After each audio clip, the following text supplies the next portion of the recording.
may tapang at puso. Si Tatay Digong para sa Pilipino,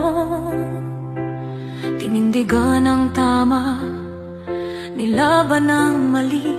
Ngunit siya ngayon tila nakapiit sa dilim.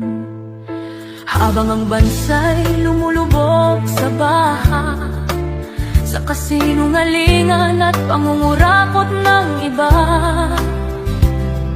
ang mga traidor malay at nakatawa, ang tapat na puso ang siyang nagdurusa.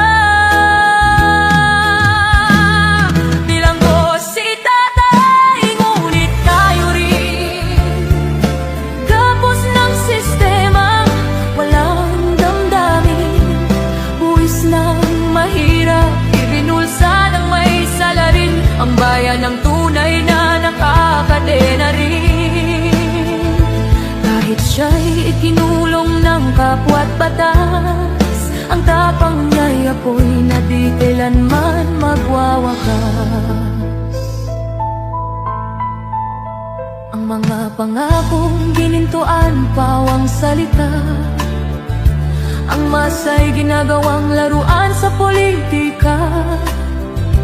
Ngunit sa puso ng mga maralit at tapat, si Digong pa rin ang tanging hinahanap.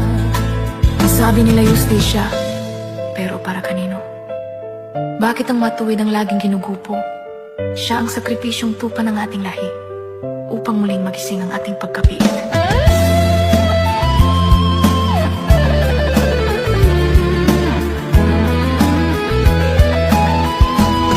Bilanggo si Tatay, ngunit tayo rin sa sariling bayan tila alipin.